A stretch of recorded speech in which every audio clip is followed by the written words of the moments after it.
Good afternoon, everyone present here. I welcome you all to the online platform of Expert Institute. मेरा नाम अनुपमा सिंह है और मैं आपको क्लास 11th की बायोलॉजी पढ़ाने वाली हूँ। और मैं आज आपको जो पढ़ाने वाली हूँ उस चैप्टर का नाम आप पीछे देख सकते हैं, cell the unit of life. मैं आपको एनसीईआरटी बेस्ड आपको एक चैप्टर कंप्लीट करवाऊंगी जिसमें आप देख सकते हैं। और इसमें बीच बीच में मैं आपको एक्सप्लेनेशन पूरी अच्छे से दूंगी, आप चिंता बिल्कुल भी मत करिए। तो कोई भी चीज, जैसे हम इस चैप्टर को जैसे स्टार्ट करते हैं, इस चैप्टर को हम देखेंगे कि कोई भी चीज लिविंग है या नॉन लिविंग है। हमें कैसे पता चलता है कि कोई भी चीज लिविंग है या नॉन लिविंग है? कुछ तो ऐसा कोई कोई तो ऐसा डिफाइनिंग कैरेक्टर होगा ना जिससे हमें पता चले कि ये लिविंग है या नॉन लिविंग है। तो आपने ये छोटी क्लासेस में भी पढ़ा होगा कि जो लिविंग थिंग्स होती हैं, जितने भी लिविंग थिंग्स है आप जो इस अर्थ पे वर्ल्ड में देख रहे हैं, वो सारी चीजें जो सबसे छोटी चीज से जो बनी होती है ना, वो है सेल। ठीक है। आपने देखा होगा जो आर एच विटेकर ने प्रीवियस बायोलॉजिकल क्लासिफिकेशन चैप्टर में आपने देखा होगा कि वहां पे जो उन्होंने एक साइंटिस्ट थे आर एच विटेकर, उन्होंने क्या किया था, जितने भी लिविंग ऑर्गेनिजम्स थे उनको उन्होंने 5 कैटेगरीज में उन्होंने उनको डिवाइड कर दिया था, कैटेगराइज कर दिया था। कौन कौन से थे? मोनरा थे, प्रोटिस्टा थे, फंजाई थे, प्लांटे थे और एनिमेलिया थे।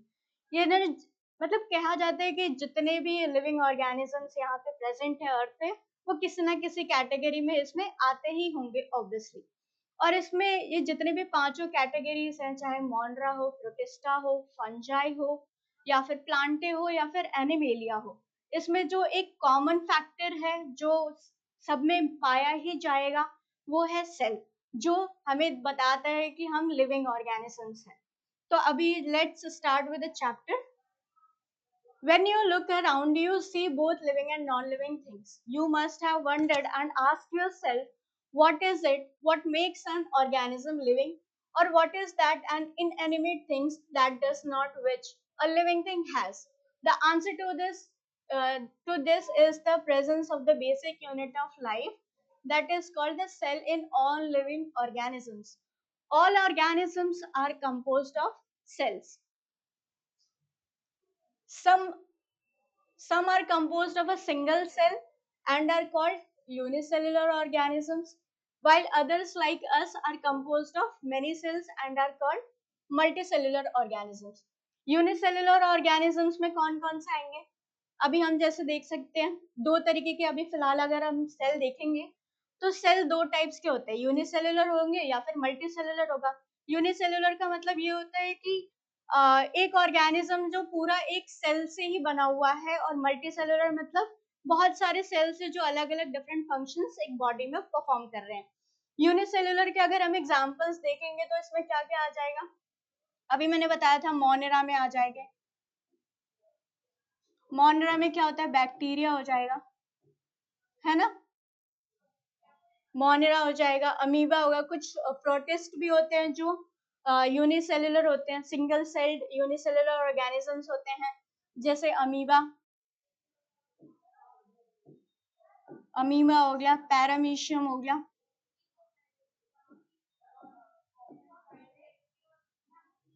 और फंजाई में अगर हम देखेंगे तो फंजाई में एक ही मोस्ट कॉमन जो है, फंजाई में हम कौन सा देखेंगे? यीस्ट, जो एक यूनिसेलुलर ऑर्गेनिज्म। इन दो चार चीजों को छोड़ के अगर हम बाकी जितने भी ऑर्गेनिजम्स को देखेंगे तो मोस्टली उसमें क्या होता है, वो सारे के सारे मल्टीसेलुलर ऑर्गेनिजम्स ही पाए जाते हैं। मल्टी और जो यूनिसेलुलर ऑर्गेनिजम्स होते हैं, यूनिसेलुलर क्या होते हैं? इंडिपेंडेंटली अपना फंक्शन करते हैं, लाइक वो डाइजेशन भी करेंगे, रेस्पिरेशन मतलब खाना भी ढूंढेंगे, खाना पचाएंगे भी, सब कुछ वो काम, एक्सक्रीशन, सारा काम एक सिंगल सेल ही परफॉर्म करता है। और मल्टी सेलुलर में क्या होता है कि मल्टी सेलुलर में अलग अलग सेल्स हैं अलग अलग फंक्शंस को परफॉर्म करने के लिए। Let's go to the next. What is cell? अब हम देखेंगे कि सेल एक्चुअली में होता है क्या। Unicellular organisms are capable of, अभी मैंने आपको बताया कि unicellular organisms are capable of independent existence, वो इंडिपेंडेंटली एग्जिस्ट करते हैं। And performing the essential functions of life. ये बहुत ही ज्यादा इंपॉर्टेंट है कि यूनिसेलुलर ऑर्गेनिजम्स इंडिपेंडेंटली एग्जिस्ट करते हैं और साथ में वो सारे जितने भी एसेंशियल फंक्शंस ऑफ लाइफ होते हैं वो एक सिंगल सेल पूरा फंक्शंस करने के लिए कैपेबल होते हैं। Anything less than that complete structure of a cell that does not ensure independent living. अब इसमें क्या कहते हैं कि कोई भी एक, अगर कोई सेल से भी अगर कोई चीज छोटी है तो वो इंडिपेंडेंट अपना एग्जिस्टेंस शो कर ही नहीं सकती है। जैसे सपोज हम वायरसेस को ले लें, वायरसेस क्या होते हैं, वायरसेस कंप्लीटली एक सेल से भी बहुत ही ज्यादा छोटे होते हैं वायरसेस, लेकिन ये इन वायरसेस को हम लिविंग कंसिडर नहीं करेंगे, ना तो वो लिविंग होते हैं ना ही वो नॉन लिविंग होते हैं। तो कोई ऐसा नहीं बोलेगा कि हाँ उसको यूनिसेलुलर में डाल दिया जाए, ऐसा बिल्कुल भी नहीं है। यूनिसेलुलर भी नहीं होते। वायरसेस जो होते हैं वो लिविंग और नॉन लिविंग के बाउंड्रीज पे होते हैं, मतलब वो बाहर उनको अगर ऐसी हवा में लटका दिया जाए तो वो नॉन लिविंग होंगे, राइट। और लेकिन अगर उनको होस्ट दे दिया जाए, उनको ह्यूमन बॉडी मिल जाए, वो हमारे सारे न्यूट्रिएंट्स वगैरह लेके मशीनरी यूज करके वो फिर वो लिविंग कहलाते हैं। लेकिन उनका कोई इंडिपेंडेंट एग्जिस्टेंस है क्या? नहीं ना। तो यही कहा जा रहा है, anything less than a complete structure of a cell does not ensure independent living. Hence, cell is the, it is most important line. It is the fundamental structure and function unit of all living organisms. अब इसमें ये चीज देखते हैं। अब हम scientist को देखेंगे। साइंटिस्ट में सबसे पहला साइंटिस्ट कौन आता है? नाम ही देखो इसमें, एंटोनी वॉन ल्यूवेनहॉक। ये भाई साहब, इनके नाम से ही पता चल जाएगा। नाम में लिविंग लिविंग आ रहा है, देख रहे हो, लिविंग लिविंग, है ना। तो एंटोनी वॉन ल्यूवेनहॉक ये पहले साइंटिस्ट है हमारे जिन्होंने लिविंग सेल को माइक्रोस्कोप के नीचे इन्होंने देखा है, ठीक है। He is the first that saw and described a life cell. फिर उसके बाद आपने सब लोगों ने ब्राउनीज तो खाए ही होंगे। ब्राउनीज कैसा होता है? ऐसा, है ना, ब्राउनीज। वैसे इसमें न्यूक्लियस होता है, वैसे सेल में तो न्यूक्लियस होता है। कोई ऐसे ये नहीं कहेगा कि ब्राउनीज में क्या होता है, कोई से ये ब्राउनी समझ के खाने वाला नहीं है, ठीक है, ओके। तो इसमें क्या होता है, वैसे तो सेल में देखा जाए तो ये न्यूक्लियस है। तो सेल में जो न्यूक्लियस होता है वो क्या करता है, इसे डिस्कवर करने वाले कौन थे? Robert Brown. Robert Brown later discovered the nucleus. The invention of the microscope and its improvement leading to the electron microscope revealed all the structure details of the cell.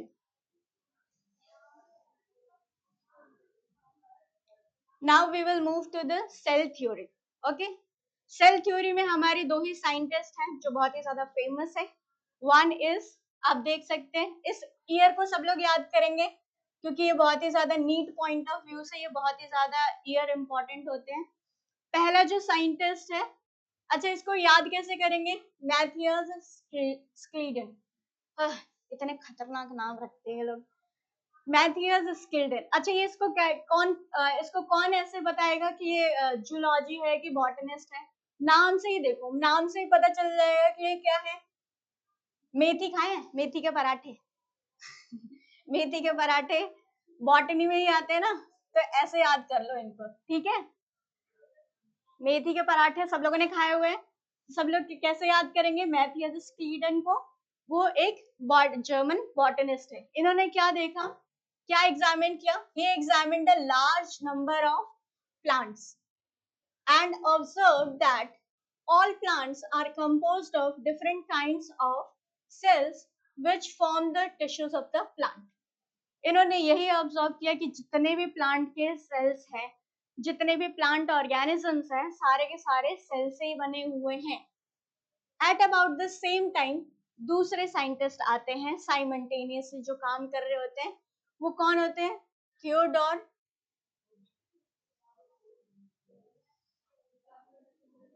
Schwann. 1839 याद करना है इनका year, कोई भूलेगा नहीं। समझ में आया? अब इनको कैसे याद रखेंगे कि ये जूलॉजिस्ट है? नाम से पता करो भाई। ये देखो स्क्वान, स्वान, स्वान तो सब लोगों ने देखा होगा, सबको पता है स्वान क्या होता है, तो जूलॉजी में ही आएंगे, है ना। कॉमन सेंस कभी कभी यूज करना चाहिए.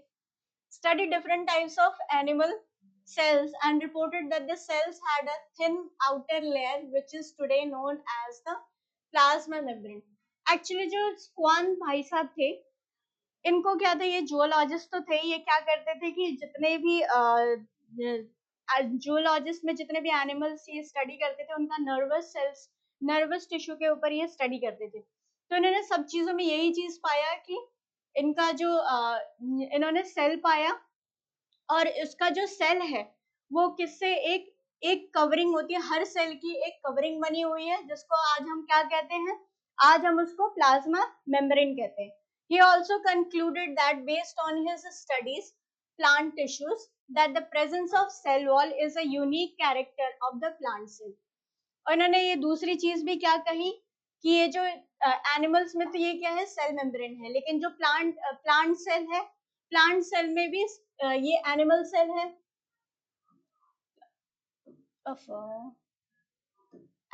एनिमल सेल में तो ये बना हुआ, चलो कोई नहीं, और प्लांट सेल में क्या है, चलो अभी हमारा प्लांट सेल हो गया, ठीक है.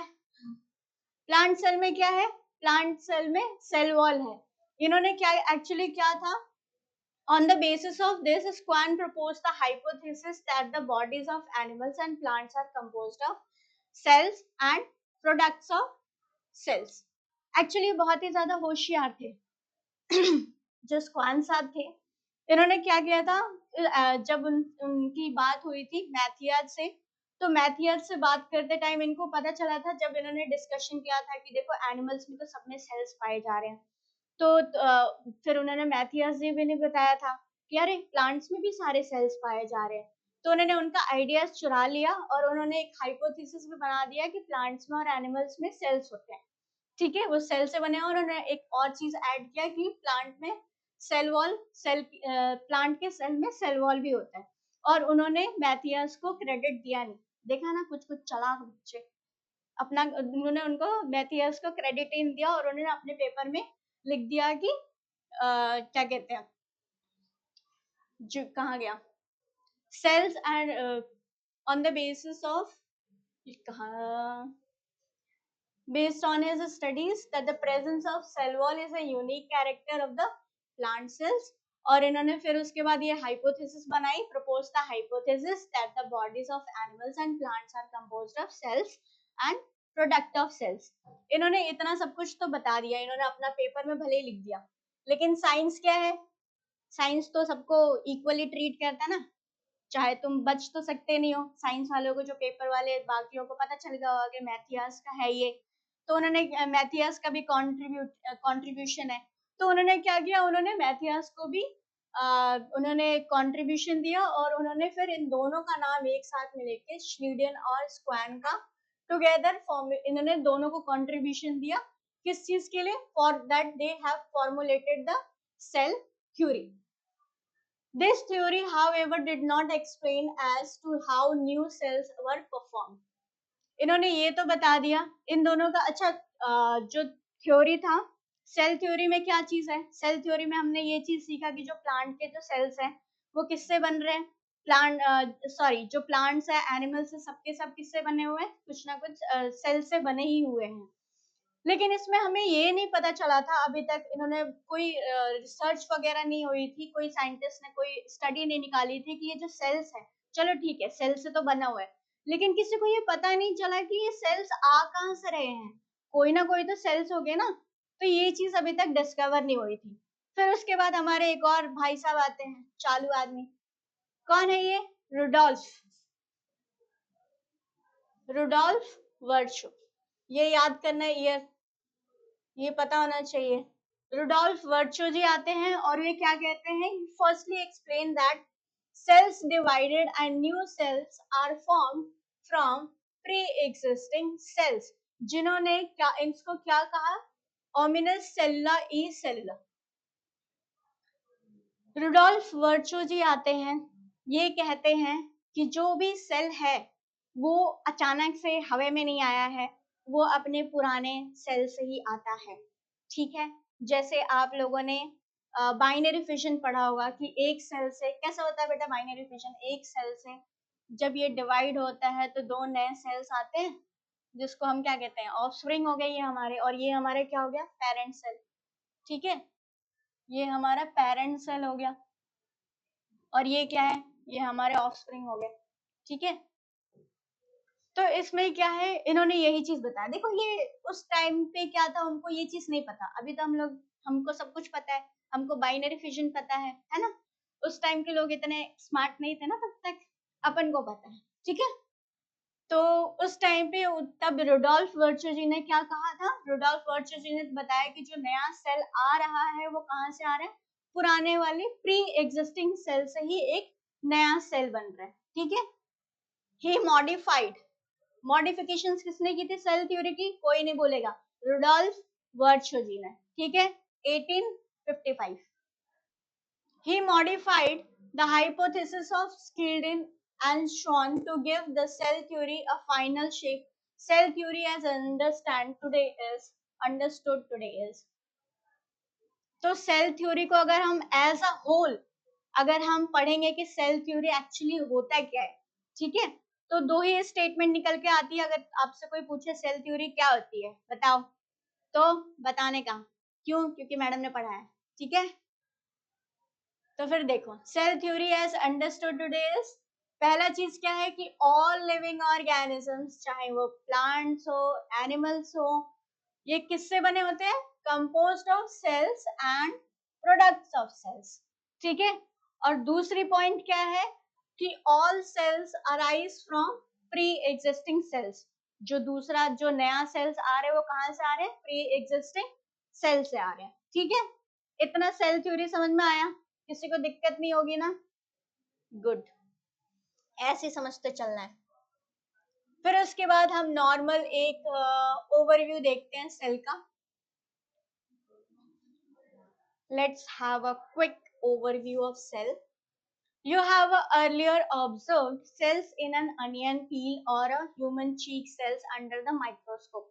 ये सबने देखा हुआ है, सब लोगों ने छोटे क्लासेस में किया हुआ है, चीक सेल्स निकाली है, अनियन के आउटर वाले लेयर निकाल के माइक्रोस्कोप में देखा होगा ना, सबने देखा हुआ है।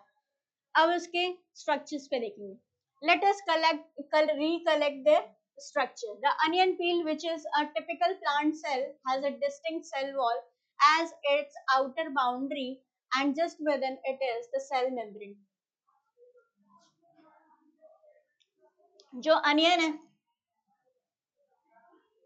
अनियन तो प्लांट सेल ही ना बेटा, प्लांट सेल है तो सेल वॉल तो होगा ही, है ना, और सेल वॉल से पहले क्या होगा, प्लाज्मा मेम्ब्रेन, राइट। तो इसमें यही चीज बोला गया है कि बाहर की तरफ डिस्टिंक्ट सेल वॉल मिलेगा आउटर बाउंड्री पे, और उसके अंदर क्या मिलेगा अपन को, सेल मेम्ब्रेन मिलेगा। The cells of the human cheek have an outer membrane as the delimiting structure of the cell. Inside each cell is a dense membrane bound structure called nucleus. अब इतनी चीज तो सब लोगों ने देखी होगी ना कि अगर ये एक सेल है, आई होप ये विजिबल है ना, ये सेल है, ये क्या है, ये हमारा सेल मेम्ब्रेन है, सेल मेम्ब्रेन है जिसको प्लाज्मा मेम्ब्रेन भी कहते हैं। ठीक है, ये सेल है, और इसके ऊपर क्या है, अगर ये प्लांट सेल है तो इसके ऊपर क्या होगा, ये क्या है, सेल वॉल है, ये सेल वॉल है, और इसके अंदर बीच में क्या होगा, हमारे ब्राउनी न्यूक्लियस मिलेगा, न्यूक्लियस मिलेगा। इतनी चीज अभी इसमें बताया गया है। Inside each cell is a dense membrane-bound structure called nucleus. This nucleus contains the chromosomes, which in turn contain the genetic material, that is DNA. अच्छा, ये किस किस को पता है कि जो ये न्यूक्लियस है, न्यूक्लियस में क्या पाया जाएगा बेटा, तुमने ये देखा है, क्रोमोसोम्स।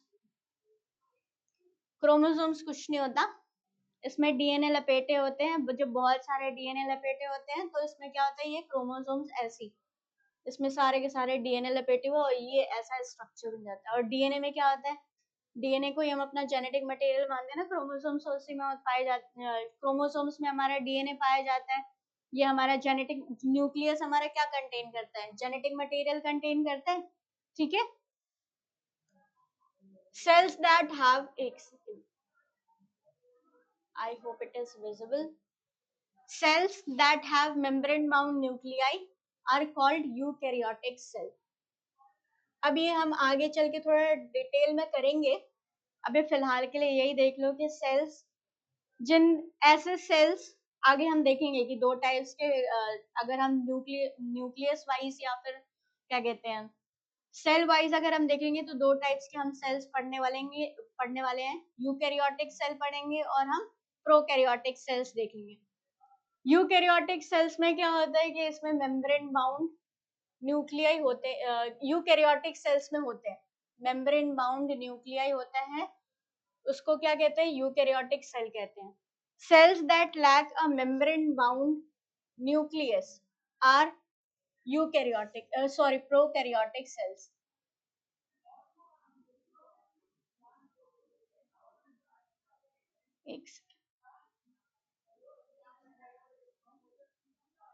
अभी हमने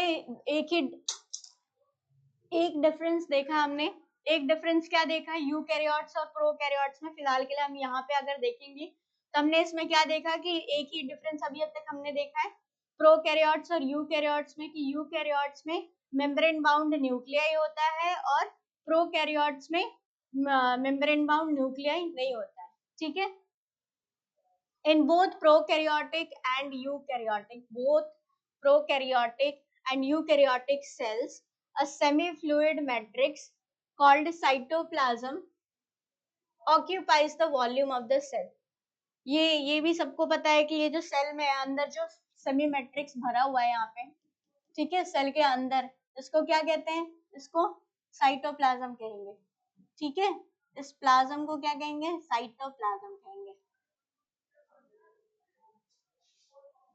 occupies the volume of the cell. अच्छा, एक और चीज बताओ, प्रोटोप्लाज्म किसे कहते हैं? ये तो बेसिक्स है, ये भी पता होना चाहिए कि क्या कहते हैं प्रोटोप्लाज्म कैसे। अच्छा देखो, सेल के अंदर अगर जो फ्लूइड भरा हुआ है उसको क्या कहेंगे, साइटोप्लाज्म। जो न्यूक्लियस के अंदर जो प्लाज्म भरा है, न्यूक्लियस के अंदर, उसको क्या कहेंगे, न्यूक्लियोप्लाज्म।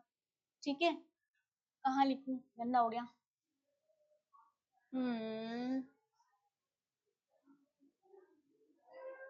ओ मिट गया।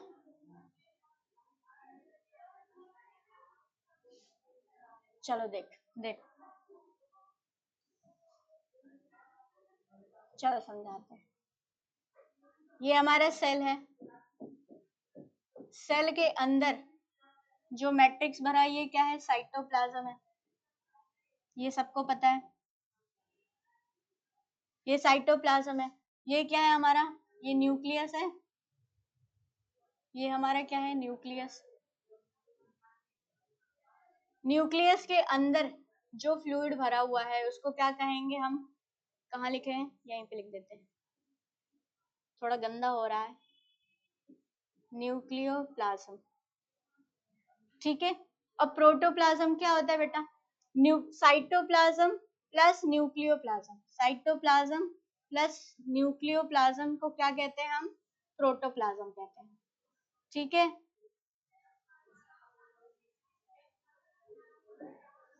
ठीक है, cytoplasm plus nucleoplasm is called protoplasm. The cytoplasm is the main arena of the cellular activities, in both the plant and the animal cells. ये लाइन बहुत ही ज्यादा इंपॉर्टेंट है, cytoplasm is the main arena of the cellular activities in both the plant and the animal cells. NEET point of view से उसमें true false वाले statements आते हैं, तो क्या पता वो ये भी पूछ लें, यू नेवर नो ना, कब किस्मत खराब हो जाए। So you should know about the cytoplasm that it is the main area or arena where the cellular activities takes place. Various chemical reactions occur here in to keep the cell in the living state. Okay. Besides the nucleus, अभी तक हमने क्या difference देखा था, prokaryotes और eukaryotes में हमने nucleus के ऊपर देखा था कि अगर मेम्ब्रेन बाउंड न्यूक्लियस है तो वो यूकैरियोट्स में आएगा और मेम्ब्रेन बाउंड न्यूक्लियस नहीं है तो वो प्रोकैरियोट्स में आएगा। ये हमने डिफरेंस देखा था प्रोकैरियोट्स और यूकैरियोट्स में, राइट। अब नेक्स्ट चीज क्या देखेंगे, besides the nucleus the eukaryotic cells have other membrane bound distinct structures called organelles like the endoplasmic reticulum हो गया। कोई इन बड़े बड़े नामों को देख के कोई डरेगा नहीं, सबके बारे में पढ़ाएंगे और अच्छे से सीखेंगे। ओके, अभी फिलहाल के लिए देख लो। Organelles like the endoplasmic reticulum, Golgi apparatus, lysosomes, mitochondria, microbodies and vacuoles. The prokaryotic cells lack such membrane-bound organelles. अब ये दूसरा पॉइंट है जो प्रोकैरियोट्स और यूकैरियोट्स को डिस्टिंग्विश करता है। दूसरी चीज क्या है कि जो प्रोकैरियोट्स है उनमें मेम्ब्रेन बाउंड ऑर्गेनेलिस, ये सारे मेम्ब्रेन बाउंड ऑर्गेनेलिस देखे हमने, ये सारे के सारे कहाँ प्रेजेंट होंगे, यूकैरियोट्स में प्रेजेंट होंगे। जैसे एंडोप्लाज्मिक रेटिकुलम हो गया, गोल्गी कॉम्प्लेक्स हो गया, लाइसोसोम्स हो गया, माइटोकॉन्ड्रिया हो गया, माइक्रोबॉडीज हो गया, वैक्यूल्स होंगे, ये सारे के सारे जितने भी सेल ऑर्गेनेलिस है, ये मेम्ब्रेन बाउंड सेल ऑर्गेनेलिस हैं और ये कहाँ पाए जाएंगे, यूकैरियोट्स में पाए जाएंगे, ये प्रोकैरियोट्स में नहीं पाए जाएंगे। Next thing is ribosomes, most important point है ये राइबोसोम्स। राइबोसोम्स एक और चीज बताते हैं, अभी तक हमने ये देखा है कि जो सेल ऑर्गेनेलिस है वो किसमें पाए जाएंगे, किसमें नहीं पाए जाएंगे। दूसरी चीज ये है राइबोसोम्स, ये क्या है, ये भी एक ऑर्गेनेली है, लेकिन ये प्रोकैरियोट्स में भी मिलेगा और यूकैरियोट्स में भी मिलेगा। क्यों मिलेगा, अभी हमने क्या पढ़ा था कि जो प्रोकैरियोट्स है उसमें मेम्ब्रेन बाउंड ऑर्गेनेलीज नहीं मिलती हैं और यूकैरियोट्स में मेम्ब्रेन बाउंड ऑर्गेनेलीज मिलती हैं। तो जो राइबोसोम्स है, मैंने अभी तो बोला कि राइबोसोम्स यूकैरियोट्स में भी मिलेंगे और प्रोकैरियोट्स में भी। तो राइबोसोम्स ऐसा क्या है कि दोनों में पाए जा रहे हैं। देखो बहुत ही ज्यादा इंपॉर्टेंट और नीट में बहुत बार आ भी चुका है ये question. Ribosomes are non membrane bound organelles. कैसे हैं ये, नॉन मेम्ब्रेन बाउंड ऑर्गेनेलीज हैं, इसलिए ये दोनों में पाए जा रहे हैं। कोई ऐसा नहीं करेगा कि प्रोकैरियोट्स में से हटा देगा, बिल्कुल भी नहीं करना है। Found in all cells, both eukaryotes as well as prokaryotic cells. Okay, within the cells, ribosomes found not only the cytoplasm but also within the two organelles, that is chloroplast in plants and mitochondria and on rough ER. Oh, sorry.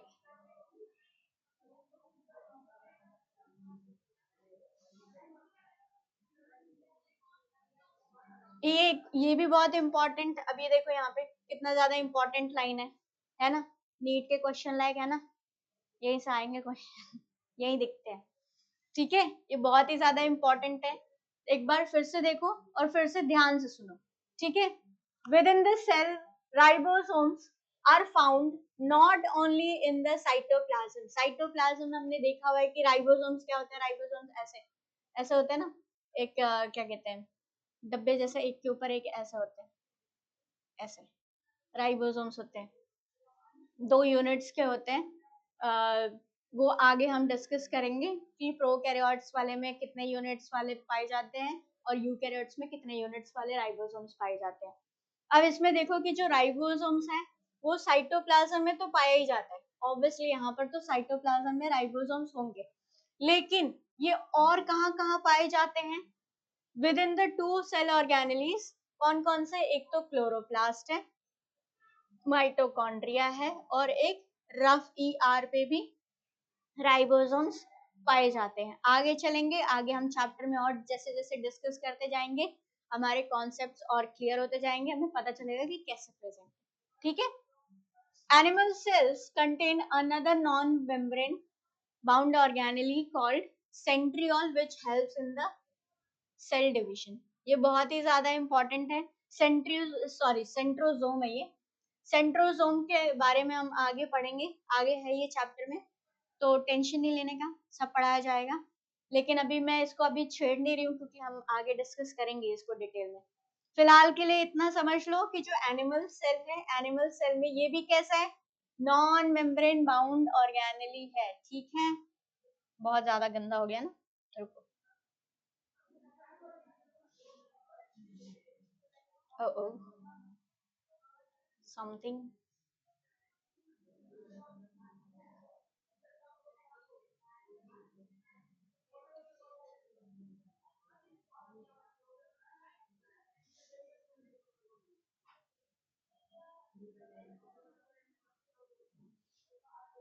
देखो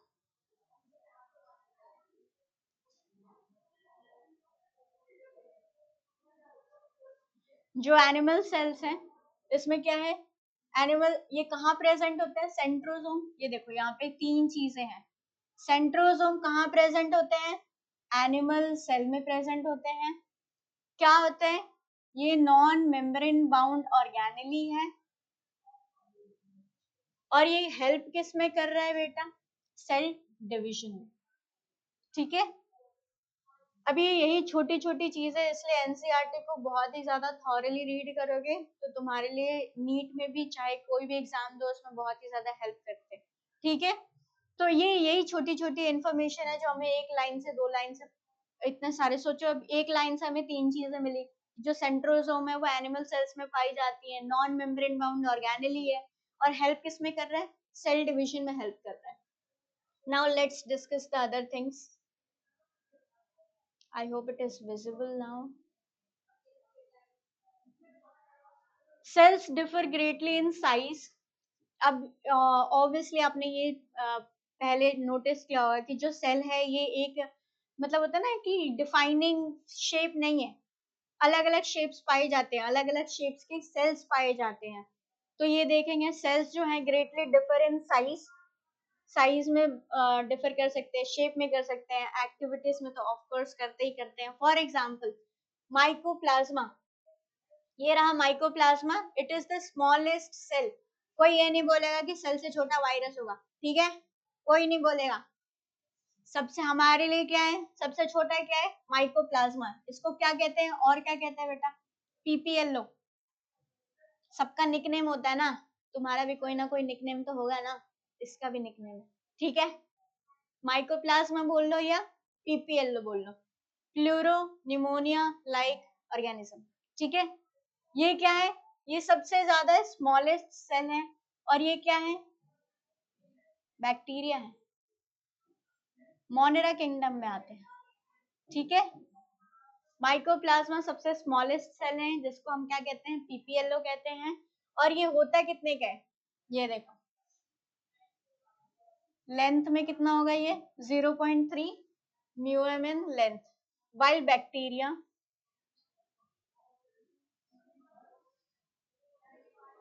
अब ये देखो, फिलहाल के लिए इस diagram पे focus किया जाए तो इस डायग्राम के बारे में भी ये कहीं ना कहीं अलग अलग चैप्टर्स में आपको ये सारे डायग्राम कहीं ना कहीं आपको मिल ही जाएंगे। ठीक है, सबसे पहली चीज कौन से है इसमें, अभी फिलहाल के लिए ये नोटिस करना है कि जो सेल्स है वो कैसे कैसे अलग अलग शेप साइज के मिल रहे हैं। पहली चीज क्या है, आरबीसी। आरबीसी कैसे होते हैं, रेड ब्लड सेल्स, ये दिख रहे हैं, बाई कनकेव होते हैं, round and by concave. By concave कैसे समझो, बाई कनकेव, सपोज एक बलून है तुम्हारे पास, ठीक है, उस बलून को इधर से भी पंच करो, इधर से भी पंच करो, ठीक है, तो कैसा दिखेगा, बलून कैसा दिखेगा, ऐसा दिखेगा, डम्बल शेप का। इधर से भी पंच करो, इधर से भी पंच करो, तो बलून ऐसा दिखेगा, इसको कहते हैं बाई कनकेव शेप। ठीक है, अच्छा इसमें एक इंटरेस्टिंग चीज है, हम न्यूक्लियस को क्या कहते हैं, ब्रेन ऑफ द सेल, है ना, लेकिन ये इकलौता सेल है जो जो जिसके पास न्यूक्लियस नहीं होता। ठीक है, न्यूक्लियस प्रेजेंट नहीं होता। क्यों न्यूक्लियस प्रेजेंट नहीं होता, क्योंकि इसको बहुत सारा ऑक्सीजन प्राप्त करना होता है ना, इसमें जो हीमोग्लोबिन है वो बहुत सारे ऑक्सीजन को ट्रैप करने के लिए बहुत सारा उसको वॉल्यूम चाहिए होता है, जगह चाहिए होता है, तो वो क्या करता है, न्यूक्लियस को थूक देता है बाहर। ठीक है, तो जब ये न्यूक्लियस को बाहर कर देता है तो मेरा क्वेश्चन ये है कि आप इसको क्या कंसिडर करेंगे, लिविंग में कंसिडर करेंगे या नॉन लिविंग में कंसिडर करेंगे, टेल मी, ये होमवर्क है। ठीक है, इसको बताना है क्या क्वेश्चन, लिविंग है, लिविंग है या नॉन लिविंग। ठीक है, RBC is a living or non-living cell organic. Cell, not cell organic, cell. फिर दूसरा क्या है? White blood cells. White blood cells कैसा होता है? एमीबॉइड होता है. ठीक है, यहाँ पे आप शेप्स देख सकते हैं. एमीबॉइड क्यों होता है? अमीबा को देखा है?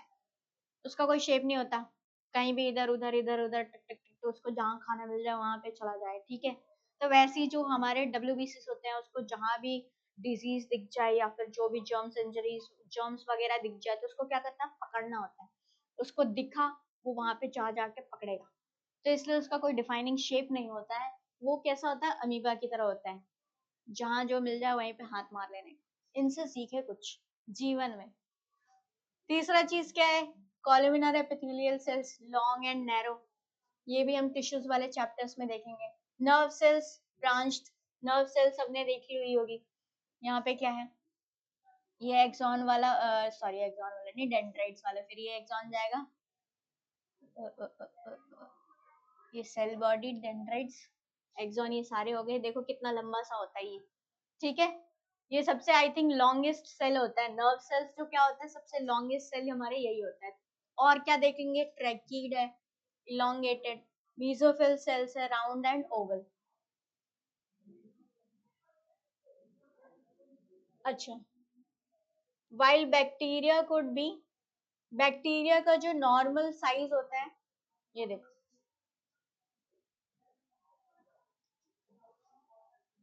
विजिबल. जो बैक्टीरिया का नॉर्मल साइज होता है वो कितना होता है? 3 to 5 म्यूम. वैसे ये क्वेश्चन पूछा नहीं जाएगा, बट किस्मत का क्या भरोसा, किस्मत का क्या करोगे. कभी भी पूछा जा सकता है, नहीं भी पूछा जा सकता है. वैसे आने के चांसेस बहुत कम होते हैं नीट में ऐसे वाले questions, but for the safer side ये भी पढ़ लिया जाए. Largest isolated single cell is the egg of an ostrich. सबसे बड़ा सेल वाला, largest single cell, unicellular cell, वो क्या होता है?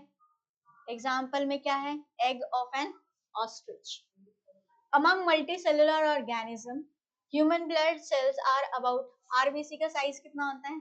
7 म्यूम in diameter.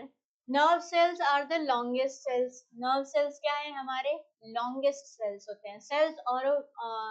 Cells also vary greatly in their shape. They may be, अभी तो हमने क्या देखा था? अभी हमने शेप का देखा था. अब सॉरी, साइज और शेप का तो ये वेरी करते हैं. देखो ये कैसे कैसे हो सकते हैं. डिस्क लाइक हो सकते हैं, पॉलीगोनल हो सकते हैं, कॉलमिनर हो सकते हैं, क्यूबॉइडल हो सकते हैं, थ्रेड लाइक और इवन इरेगुलर होता है. इनका सही है, जो मर्जी आए, जैसा आए वैसे बन गए. The shape of the cell may vary with the function they perform. जैसा उनको फंक्शन परफॉर्म करना है वैसे वो शेप साइज के सेल्स हमें पाए जाते हैं. Next thing is prokaryotic cells. दो तरीके के सेल्स मैंने बताए हुए हैं. दो तरीके के सेल्स कौन कौन से बताए हैं अभी? प्रोकैरियोटिक सेल्स और यूकैरियोटिक सेल्स. प्रोकैरियोटिक सेल्स में क्या कहते हैं? प्रोकैरियोटिक सेल्स में मैंने कौन कौन से डिफरेंसेस बताए थे? प्रोकैरियोटिक सेल में क्या नहीं होगा? मेम्ब्रेन बाउंड ऑर्गेनेली नहीं होंगे. ठीक है, मेम्ब्रेन बाउंड न्यूक्लियाई भी नहीं होगा. ठीक है, लेट्स सी. प्रोकैरियोट्स में इसके इसमें एग्जांपल्स क्या आएंगे? ये देखो लिखा हुआ अभी है, लिखने की जरूरत नहीं. Prokaryotic cells are represented by, most important, bacteria, monera kingdom. कोई नहीं भूलेगा, सब रिलेट कर करके पढ़ते चलना है. Blue green algae, mycoplasma and PPL, pleuropneumonia like organisms. ये एक ही चीज होती है. I don't know why it is written and. Mycoplasma को ही पीपीएलओ कहते हैं, प्लूरोनिमोनिया लाइक ऑर्गेनिज्म. इसके बारे में मैं ऑलरेडी डिस्कस कर चुकी हूँ. ठीक है, these are the smallest organism. They are generally smaller and multiply more rapidly than the eukaryotic cells. They may vary greatly in shape and size. The four basic shapes of bacteria are, ये important तो नहीं लेकिन knowledgeable अच्छा, knowledge के लिए ठीक है, पर आ जाते हैं इससे भी questions. The four basic shapes of bacteria कौन कौन से हैं? Bacillus, rod like, caucus spherical, फिर ये क्या है विब्रियो कॉमा लाइक, और स्पाइरलम स्पाइरल टाइप का। ठीक है, ये 4 बेसिक शेप्स हैं बैक्टीरिया के, जो यूजुअली बैक्टीरिया में पाए जाते हैं, प्रोकैरियोट्स वाले में। बैसिलस हो गए, कॉकस होंगे, विब्रियो हो गया, स्पाइरलम हो गया। The organism of the prokaryotic cell is the fundamentally similar, even though prokaryotes exhibit a wide variety of shapes and functions. All prokaryotes have a cell wall surrounding the cell membrane, except in the mycoplasma. जितने भी prokaryotes है सब में cell wall होगा ही होगा, accept mycoplasma. ये exception है और इसे याद करना है, भूलना नहीं है, समझे बेटा। Now let's see, it is very important. Prokaryotes have what's happened, ओ जितने भी प्रोकैरियोट्स हैं सब में क्या होंगे, cell wall, except mycoplasma, except mycoplasma. ठीक है, the semi-fluid matrix filling the cell is the cytoplasm, already discussed, ये पहले ही बताया हुआ है कि सेल मेम्ब्रेन के अंदर जो फ्लूइड होता है, सेल के अंदर जो फ्लूइड होता है, जो सेल मेम्ब्रेन से कवर होता है, उसको कौन सा कहते हैं, उसको साइटोप्लाज्म कहते हैं। There is no well defined nucleus, obviously, as I have already discussed कि प्रोकैरियोट्स में मेम्ब्रेन बाउंड न्यूक्लियाई एब्सेंट होता है। नो वेल डिफाइंड न्यूक्लियस, ये जो मैं पॉइंट्स बता रही हूँ इसको कहीं ना कहीं अच्छी तरीके से नोट डाउन करें, यही एक एक पॉइंट्स हैं जो अच्छी तरीके से आप नोट्स बनाएंगे तो कल को काम आएगा, समझे। तो अभी क्या चीज बताया, प्रोकैरियोट्स में क्या होता है, प्रोकैरियोट्स में सेल वॉल होता है। सेल वॉल किससे बना होता है प्रोकैरियोट्स को, बताओ बताओ बताओ। पेप्टिडोग्लाइकन से, पेप्टिडोग्लाइकन से बैक्टीरिया का सेल वॉल बना होता है, जिसको म्यूरिन भी कहते हैं। ठीक है, the semi-fluid matrix filling the cell is the cytoplasm. There is no well-defined nucleus, यहाँ तक डिस्कस कर दिया है। The genetic material is basically naked, not enveloped by a nuclear membrane. अच्छा, इसको मैं कहाँ कहाँ समझाऊं, यहाँ समझाते हैं, आई होप।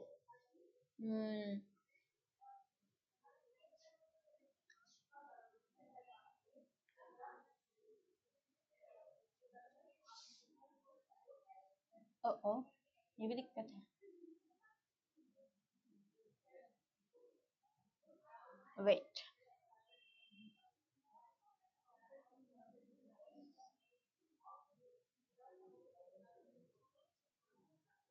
ह्यूमन का न्यूक्लियस तुमने कैसा देखा था, सॉरी ह्यूमन बोल रही हूँ, यूकैरियोटिक। ह्यूमन में भी तो यूकैरियोट्स ही है ना हम लोग, इतना क्या वो बोल रहे हो तुम लोग। देखो इसमें जो न्यूक्लियस है, हमारा जो डीएनए जेनेटिक मटेरियल है वो किसमें है, क्रोमोसोम्स में है ना। और हमारा जो क्रोमोसोम्स है वो किसमें, न्यूक्लियस के अंदर, membrane bound structure that is nucleus उसमें पैक्ड है ना। ये तो यूकैरियोट्स का हुआ है ना, ये यूकैरियोट्स की कहानी है कि हमारे जो जेनेटिक मटेरियल है वो क्रोमोसोम्स में मतलब हमारे जो जेनेटिक मटेरियल है वो क्रोमोसोम्स में है, और क्रोमोसोम्स का है न्यूक्लियस में, जो एक मेम्ब्रेन बाउंड ऑर्गेनेली है।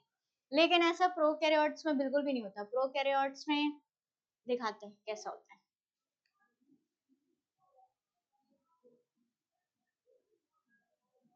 प्रोकैरियोट्स में क्या होता है, इनका जो ऐसा देखो, ठीक है, इनका जो जेनेटिक मटेरियल पड़ा होता है ये इनका कहीं भी मेम्ब्रेन बाउंड ऑर्गेनेली तो इनके पास है नहीं, जो ये मेम्ब्रेन बाउंड ऑर्गेनेली में प्रेजेंट होंगे ऐसा बिल्कुल भी नहीं है। तो ये कहाँ, इनका जो जेनेटिक मटेरियल है वो उनका जेनेटिक मटेरियल ऐसी ऐसी ऐसी पड़ा होता है, सर्कुलर सर्कुलर होता है, और ये ऐसी पड़ा होता है, सर्कुलर सर्कुलर जेनेटिक सर्कुलर, इनका जो जेनेटिक मटेरियल होता है, सर्कुलर जेनेटिक मटेरियल ऐसी पड़ा होता है, इनमें कोई मेम्ब्रेन बाउंड ऑर्गेनेली में तो ये प्रेजेंट नहीं होते, और इसमें विदाउट हिस्टोन्स, विदाउट हिस्टोन्स। आपने मॉलिक्यूलर इनहेरिटेंस चैप्टर अगर आपने पढ़ा है तो आपको पता होगा कि जो हमारा यूकैरियोट्स या फिर जो हम लोग ह्यूमंस वाले ही हैं, उनमें हिस्टोन प्रोटीन्स प्रेजेंट होते हैं। लेकिन ये जो प्रोकैरियोटिक सेल है, ये हमारा क्या है, प्रोकैरियोटिक सेल है। प्रोकैरियोटिक सेल में इनमें इनके जो जेनेटिक मटेरियल है इसमें हिस्टोन प्रोटीन्स नहीं होते, ये विदाउट हिस्टोन प्रोटीन होते हैं। अब चलिए देखते हैं। The genetic material is basically naked. Obviously ये नेकेड है क्योंकि सेल मेम्ब्रेन बाउंड ऑर्गेनेली के अंदर ये है नहीं, इसका ऐसे ही पड़ा हुआ है, नेकेड है ये। Not enveloped by a nuclear membrane. In addition to the genomic DNA, इनका जीनोमिक डीएनए कैसे है, सर्कुलर डीएनए। अभी मैंने बताया कि इनका कैसा है जेनेटिक मटेरियल, सर्कुलर है। Many bacteria have a smaller circular DNA outside the genomic DNA. अच्छा ये चीज तो हो गया। ये देखो, ये हमारा ये सेल का, प्रोकैरियोटिक सेल का, ये अगर हम देखा जाए तो इसका ये जेनेटिक मटेरियल है। लेकिन इस जेनेटिक मटेरियल के अलावा भी इनके पास एक्स्ट्रा जेनेटिक मटेरियल्स होते हैं जो सेल के बाहर, मतलब सेल के अंदर ही होते हैं, लेकिन जो ओरिजिनल वाले जेनेटिक मटेरियल होते हैं उससे अलग होता है, एक्स्ट्रा क्रोमोसोम, ये ऐसा होता है, ठीक है। और ये क्या होता है, डबल स्ट्रैंडेड होते हैं, डबल स्ट्रैंडेड डीएनए होते हैं। एक सेकेंड, इसको हम मिटा दें तो मैं तमीज से समझा पाए और लिख पाए।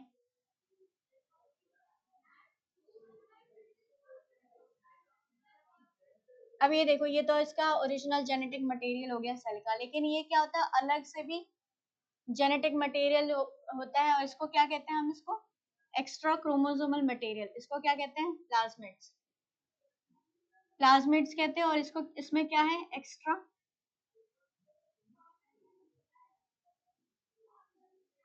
एक्स्ट्रा क्रोमोसोमल मटेरियल है इसमें, ठीक है। ये प्लाज्मिड्स क्या है, ये ऑब्वियसली मैंने तो, और ये क्या है, कैसे डबल स्ट्रैंडेड डीएनए होते हैं, ठीक है। अच्छा, प्लाज्मिड का ये ये तो एक पॉइंट है कि जो प्लाज्मिड्स है, एक पॉइंट क्या है कि एक्स्ट्रा क्रोमोसोमल मटेरियल है, एक्स्ट्रा है, सेल के अलावा भी जो जेनेटिक मटेरियल है उसके अलावा भी ये एक्स्ट्रा क्रोमोसोमल जेनेटिक मटेरियल है जो डबल स्ट्रैंडेड डीएनए होता है। अच्छा, इसका फायदा क्या है, दूसरा जो प्लाज्मिड का फंक्शन है ये क्या है, ये जेनेटिकली रेजिस्टेंट जीन्स भी कैरी करते हैं। अभी इसमें देखते हैं, अभी मैं इसमें पढ़ती हूँ, फिर उसके बाद आपको अच्छे से और अच्छे से समझ में आएगा। These smaller DNAs are called plasmids. ये plasmids दिखे आपको, ये अलग से इस डायग्राम में नहीं है ना प्लाज्मिड का, okay okay, no issues. The plasmid DNA confers certain unique phenotypic characters to such bacteria. एक अलग ही phenotypic characters जो बैक्टीरिया को ये एक्स्ट्रा क्रोमोसोमल प्लाज्मिड जो होते हैं वो प्रोवाइड करते हैं। वन सच कैरेक्टर, कौन सा एक कैरेक्टर है, that is resistance to antibiotics. In higher classes, you will learn that this plasmid DNA is used to monitor bacterial transformation with foreign DNA. इसको हम कैसे समझेंगे, स्पेस नहीं है मेरे पास, वेट,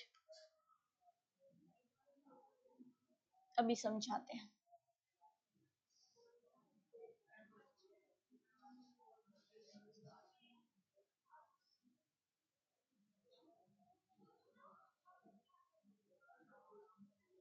क्या हो रहा है, ये बताने के बाद भी ये हालत।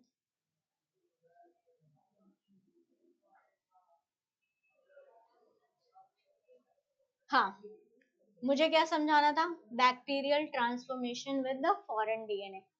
अब देखो, जैसे ये हमारा कौन सा है, प्रोकैरियोटिक सेल है। अभी मैं सारी चीजें नहीं बना, चलो इसका ये क्या कहते हैं, इसका अलग से, ये प्रोकैरियोट्स का ये अलग से जो इसका ओरिजिनल जेनेटिक मटेरियल है वो यहाँ पे बना हुआ, और ये हमारा क्या है, प्लाज्मिड, ठीक है। ये जो प्लाज्मिड है, सपोज इसमें ये कैरी क्या कर रहा है, मान लो ये यहाँ से लेके यहाँ तक टेट्रासाइक्लिन, टेट्रासाइक्लिन अगर ये रेजिस्टेंस जीन अगर ये कैरी करता है, तो सपोज अगर हम इस प्रोकैरियोट्स में टेट्रासाइक्लिन एंटीबायोटिक्स डालेंगे ना, तो ये क्या है, ये सेल मरेगा नहीं, क्योंकि इसके पास क्या है, एंटीबायोटिक रेजिस्टेंस जीन है। समझे यहाँ पे? इस प्लाज्मिड में क्या है, ओ ये तो गायब ही हो गया। ये प्लाज्मिड क्या कंटेन कर रहा है, मान लो ये इतना पोर्शन क्या है, रेजिस्टेंस दे रहा है बैक्टीरियल सेल को, किस चीज से, टेट्रासाइक्लिन से। ठीक है, तो अगर हम इसमें टेट्रासाइक्लिन डालें, अगर हम इसमें टेट्रासाइक्लिन अगर हम इसको डालें इस सेल में, तो इसको कोई फर्क नहीं पड़ेगा, सेल जिंदा ही रहेगा, मरेगा नहीं। वो इसलिए क्योंकि इसके पास टेट्रासाइक्लिन रेजिस्टेंस जीन्स प्रेजेंट है ऑलरेडी प्लाज्मिड्स में। हम इसका पता है काम क्या करते हैं, इसका वैसे हम बायोटेक्नोलॉजी चैप्टर में ज्यादा अच्छे से हम इसके बारे में पढ़ेंगे, लेकिन अगर एक क्विक रिकैप अगर मैं आपको देना चाहूँ तो इसमें यही होता है, सपोज इंसुलिन का जीन, इंसुलिन अगर कोई डायबिटिक पेशेंट है, ठीक है, और उसमें क्या है, उसमें इंसुलिन उसका नॉर्मल, उसका जो क्या है नॉर्मल सेल है, उसके पास जो डायबिटिक पेशेंट होता है उनमें इंसुलिन नहीं बन रहा, तो हम क्या करेंगे, इस प्लाज्मिड को क्या करेंगे, इसको बाहर निकालेंगे, प्लाज्मिड को बाहर निकाल के यहाँ पे क्या करेंगे, इंसुलिन का जीन इसमें मान लो हमने यहाँ पे इंसुलिन जीन डाल दिया, ठीक है। अब इस इंसुलिन जीन को क्या करेंगे हम, हमने इसको मॉडिफाई कर दिया, हमने इसमें अपने प्लाज्मिड को, हमें जो चाहिए था, हमें डायबिटिक पेशेंट को ट्रीट करना है तो हमें इंसुलिन वाले जीन चाहिए, तो हम इंसुलिन वाले जीन्स को क्या करेंगे, इस प्लाज्मिड में डालेंगे, अपना फेवरेट जो भी हमारे लिए favourite insulin gene, insulin gene को डाला, और फिर उसके बाद क्या करेंगे हम ह्यूमन के बॉडी, ह्यूमन के सेल्स में ये क्या करेंगे, ट्रांसफॉर्म कर देंगे, तो ये क्या होगा, ये यहाँ पे जिसको इंसुलिन चाहिए बॉडी में डायबिटिक पेशेंट को, उसमें वहां पे ये इंसुलिन प्रोड्यूस करना शुरू कर देगा। तो ये बायोटेक वाले में हम चैप्टर में ज्यादा अच्छे से समझेंगे कि कैसे बैक्टीरियल ट्रांसफॉर्मेशन होता है, कैसे बहुत सारे एग्जांपल्स हम उसमें देखेंगे, क्रॉप्स में, एग्रीकल्चर में, मेडिसिनल वे में, बहुत सारे कहाँ कहाँ हम यूज करते हैं, ठीक है।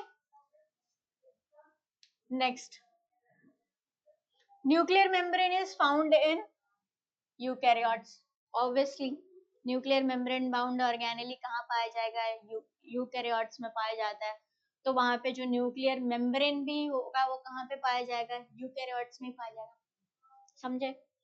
No organelle like the ones in eukaryotes are found in the prokaryotic cells except the ribosomes.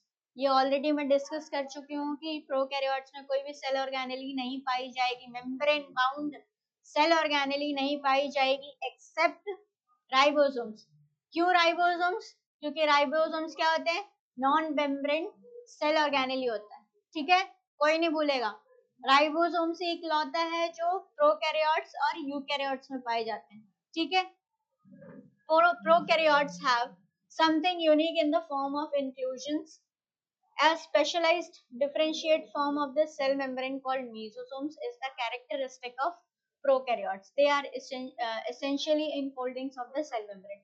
अब ये जो inclusions है और ये जो mesosomes है, इसके बारे में हम next class में मैं discuss करूंगी आपके साथ, क्योंकि अब इतने सारे चीजें बोल दिए कि यूकैरियोट्स के पास भी सब कुछ है, तो प्रोकैरियोट्स के पास भी तो कुछ ना कुछ होना चाहिए ना, दिखाने के लिए यूकैरियोट्स के, अरे तेरे पास ये नहीं है मेरे पास तो है, ऐसे करते ना लोग, हाँ देख तेरे पास ये है तो मेरे पास भी तो है कुछ, तुम्हारे पास गाड़ी है बंगला है तो हमारे पास भी तो है कुछ ना कुछ, तो इनके केसेस यही है।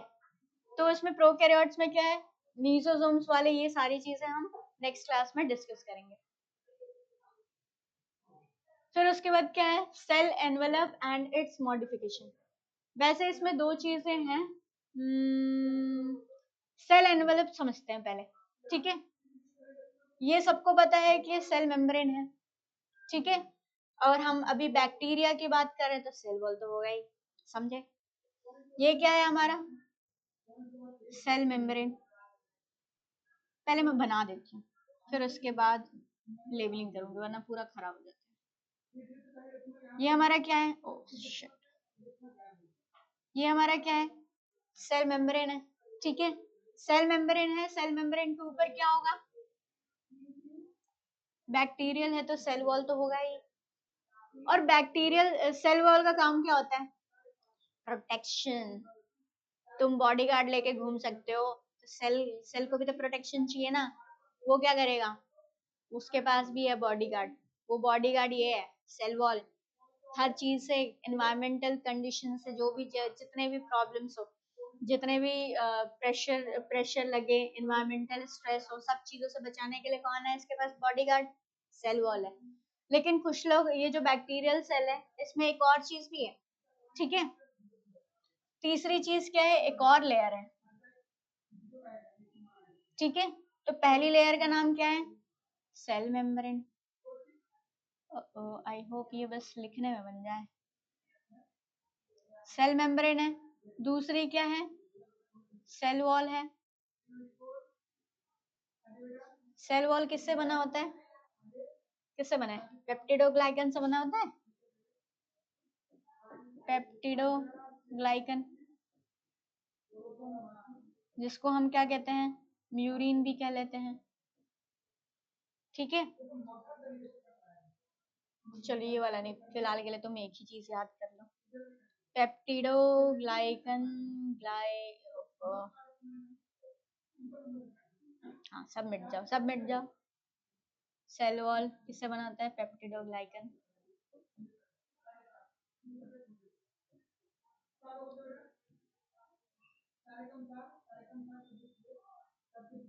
ठीक है। और ये जो लास्ट वाली लेयर है, इसको क्या कहते हैं? ग्लाइकोकैलिक्स। तीसरा लेयर क्या है? ग्लाइकोकैलिक्स। ग्लाइकोकैलिक्स। आई होप इसकी स्पेलिंग सही लिखी है हमने।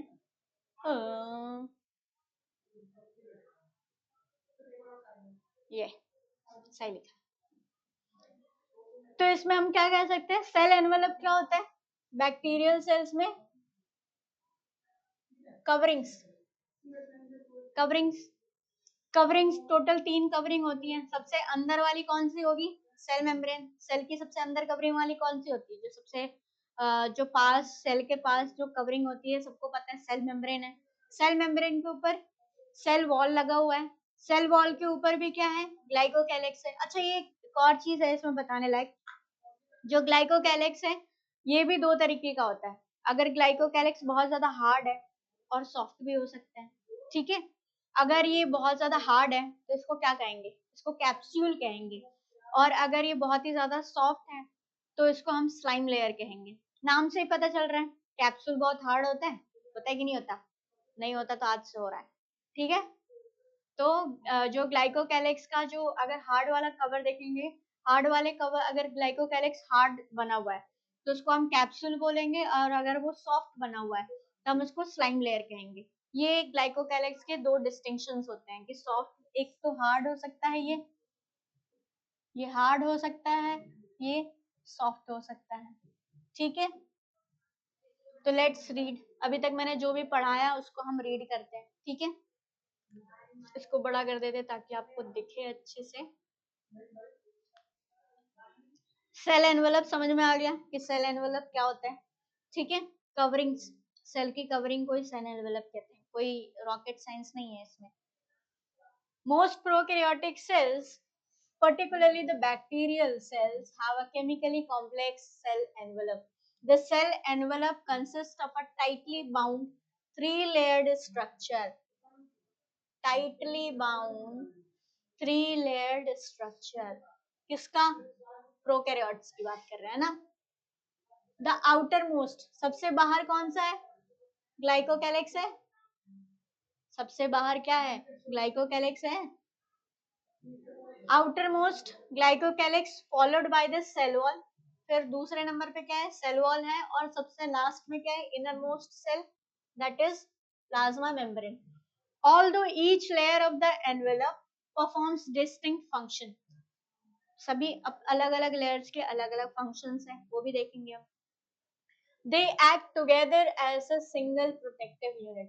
पहली चीज तो यही है, नाम भले ही अलग अलग कर लो, 3 लेयर बना लो, 4 लेयर बना लो, सारे के सारे क्या है? काम सबका क्या है? To give protection to the cell, ठीक है। बॉडी गार्ड है वो, कैसे छोड़ देंगे उसको अकेले? तो सिंगल, ये तीनों लेयर क्या करते हैं, सिंगल प्रोटेक्टिव यूनिट फॉर्म करते हैं बैक्टीरियल सेल को. Bacteria can be classified into two groups on the basis of the difference in the cell envelopes and the manner in which they respond to the staining procedure developed by Gram-Wills. Those that take up the gram stain and are gram positive, and the others that do not are called gram negative bacteria. ये एक experiment है, ये मैं थोड़ी देर के बाद समझाएंगे. तब तक एटलीस्ट ये वाला पढ़ लेते हैं, ठीक है? क्योंकि इसमें क्या है, अभी मुझे एक्सपेरिमेंट समझाना पड़ेगा, तो मैं अभी इसको, इस वाले पैराग्राफ को खत्म करने के बाद अपन इस वाले ग्राम पॉजिटिव नेगेटिव वाले पे आएंगे, ठीक है? ग्लाइकोकैलिक्स, सबसे ऊपर वाली outer most layer is glycocalyx, differs in composition and thickness among different bacteria. इनका कॉम्पोजिशन जिससे बने हैं और इनका थिकनेस कम ज्यादा डिफरेंट डिफरेंट बैक्टीरिया में डिफरेंट होता रहता है कॉम्पोजिशन और thickness. It could be a loose sheet called slime layer. अभी मैंने बताया कि जो सॉफ्ट है वो स्लाइम लेयर का होगा, ठीक है? कहीं कहीं जो ग्लाइकोकैलिक्स है वो कहाँ पे, कोई कोई ग्लाइकोकैलिक्स क्या होगा, सॉफ्ट होगा, लूज शीट का होगा, तो उसको क्या कहेंगे हम, स्लाइम लेयर कहेंगे. इन सम while in others it may be thick and tough. कहीं कहीं कहाँ क्या होंगे, ये थिक होंगे और टफ होंगे, तो वहां पे इनको क्या कहा जाएगा, इनको कैप्सूल कहेंगे. The cell wall determines the shape of the cell and provides a strong structural support to prevent the bacterium from bursting or collapsing. Body guard है भाई, बॉडी गार्ड का फंक्शन देख लो, बचा के रखेंगे, तुमको श्रिंक नहीं होने देंगे, शेप बना के सेल का शेप मेंटेन करने में हेल्प करेंगे. दूसरा क्या है, स्ट्रक्चरल सपोर्ट देंगे ताकि जो सेल है उसका बर्स्ट ना हो जाए या कोलैप्स ना हो जाए. तो इतनी चीज समझ में आई. The plasma membrane is selectively, अच्छा ये तो प्लाज्मा मेम्ब्रेन पे आ गया हम. Let's discuss gram staining and gram positive और ग्राम नेगेटिव के बारे में. Let's do study.